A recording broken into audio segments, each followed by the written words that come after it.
Jabatan paling strategis itu sebenarnya Pak, kalau dalam masjid yang paling strategis bukan imam, itu muazzin. Ya. Jadi sebenarnya itu Pak, kalau mau lelang jabatan, itu lelang jabatan muazzin. Itu paling bagus. Kenapa?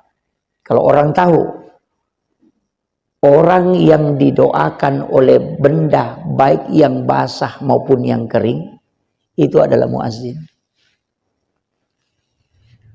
Rasulullah SAW dalam hadis yang sahih mengatakan, orang yang azan, semua benda yang mendengarkan itu baik yang kering maupun yang basah, itu tiada hentinya beristighfar memohonkan ampun orang yang azan itu. Jadi orang yang paling banyak diampuni dan didoakan adalah muazzin. Bayangkan kalau kita azan pakai mic Pak, berapa benda yang mendengarkan.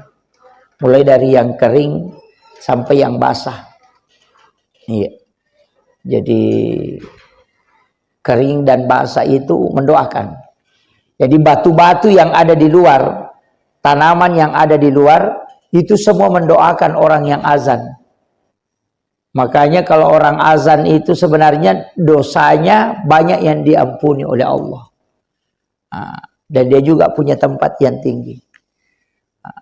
Makanya kalau kita jadi tukang azan itu bagus sekali. Karena kalau jadi imam itu Pak berat. Kalau azan tukang azan yang salah, orang tidak marah-marah. Tapi kalau imam salah biasa orang jengkel. Nah, ini juga tantangannya.